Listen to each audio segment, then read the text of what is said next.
So, as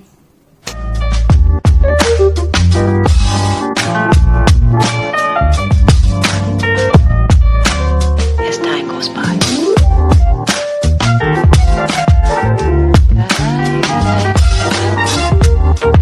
Hi everyone, it's me again, Lorenn Yu, and welcome back to my YouTube channel.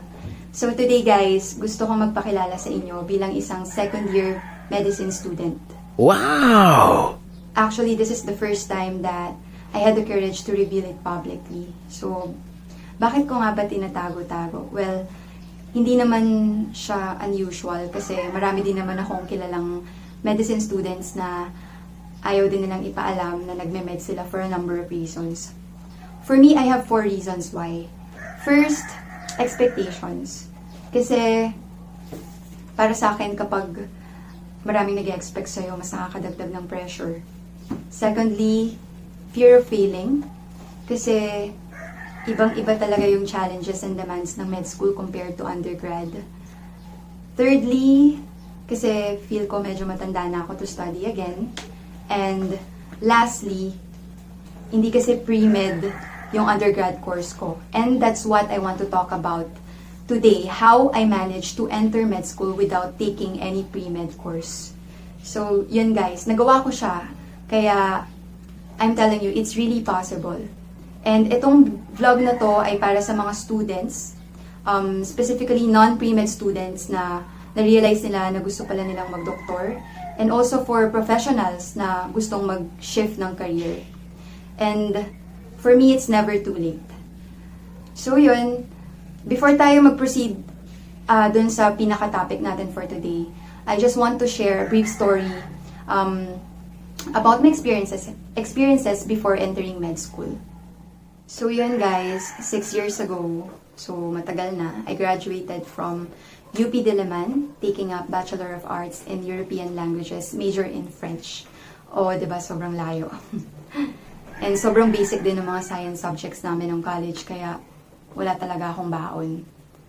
Yun, well, anyway, after graduation, nag-work agad ako as a foreign language customer service representative in a BPO company para ma-practice yung language. And then, after 10 months, I resigned to pursue a career abroad. Yun yung goal and dream ko at that time.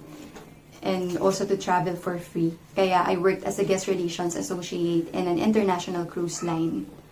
However, it did not work out for me, so I needed to resign and go home. So yun, pagdating ng Pinas, medyo depressed pa.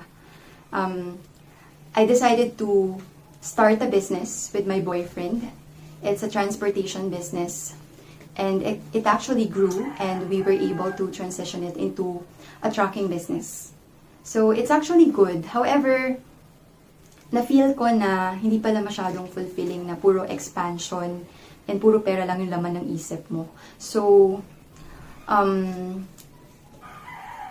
dahil doon, I was really praying to God na maging fulfilled in whatever higher purpose He has prepared for me. So, that led me to study again and pursue medicine. But the question is, why did it even cross my mind? Kasi sobrang layo, diba? Well, while praying for it, naalala ko yung first dream ko. And guess what? That is to become a doctor. So, since high school, yun na yung gusto ko, maging doktor.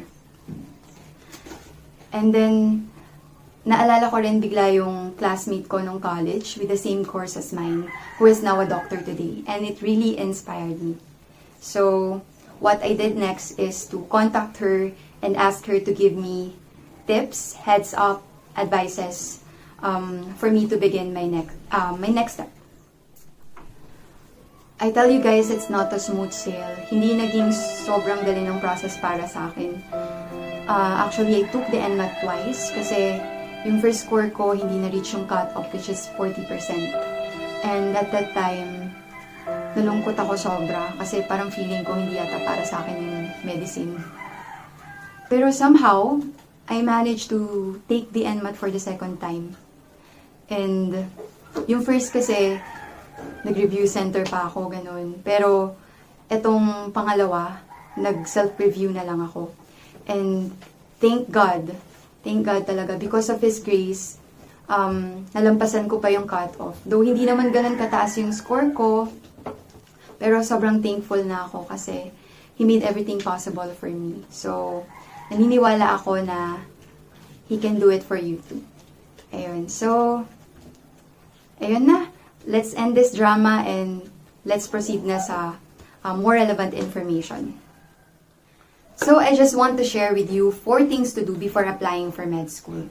So, number 1, you have to know which med schools accept non-pre-med graduates and also accept an NMAT score of at least 40%.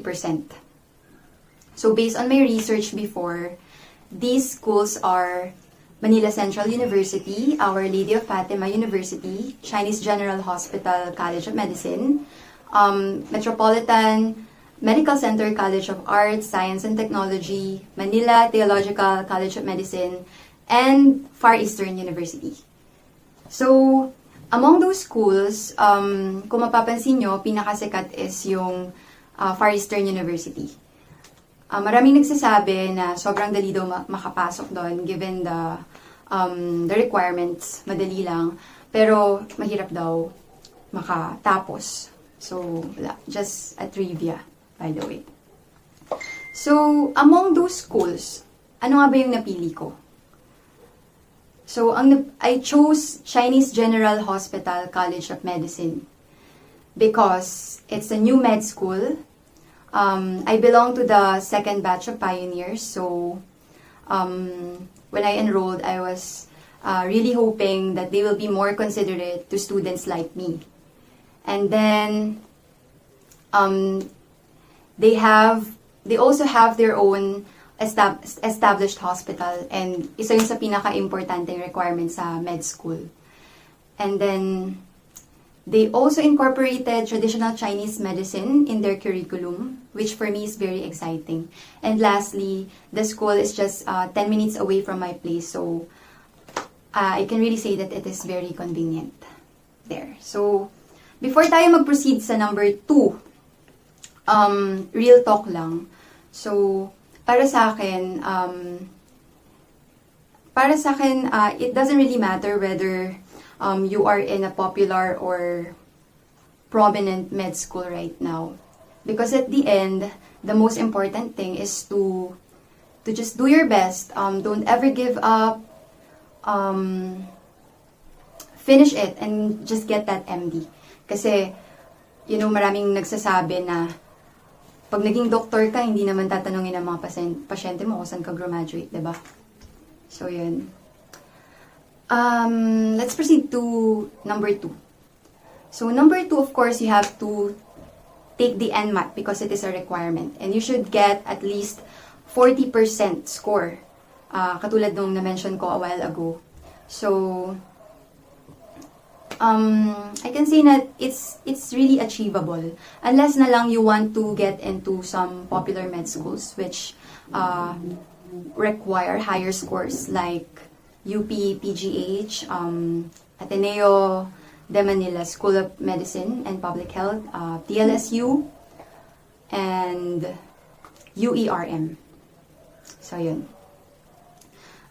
Next, you have to know if the med school requires additional science subjects. Kasi, some schools require for it. You might allot 1 to 2 SEMs to enroll for additional science subjects, or you might take a summer transition program prior to med school proper like in Ateneo. But good thing, in my school, they did not require me for it. So, it's really very convenient. Walang hassle na. Ayun. So, lastly, the 4th thing, you have to know that each med school holds an interview, so you have to pass. And you really have to prove yourself to them para makakuha ng slot. And you have to have a strong reason kung bakit mo talaga gustong pumasok ng med school. So yun. Those are the 4 things that you have to do before applying for med school.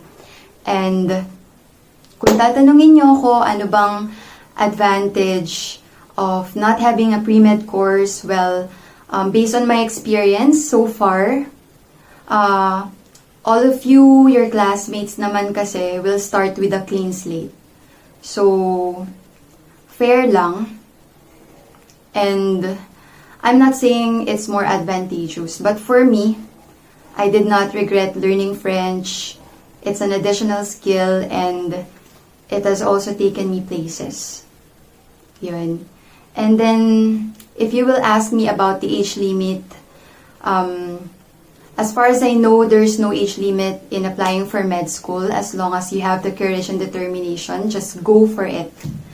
Ako personally, I started in med school when I was 25 years old. So, medyo matanda na ako nung nag-start.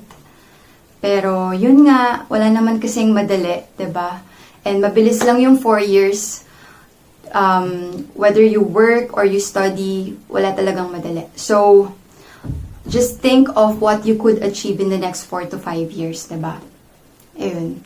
So, finally, advice ko to aspiring medicine students, just pray for it, as in, pray really hard, have faith, take action, and do it for the glory of God. Yun lang. So, alalahanin nyo lang yung mga strong reasons nyo kung bakit kayo nag-pursue ng med kapag dumating na yung time na nadadown na kayo. So, basically, yun lang. That's all for today. I hope you have learned something from me. God bless everyone, and kaya natin to.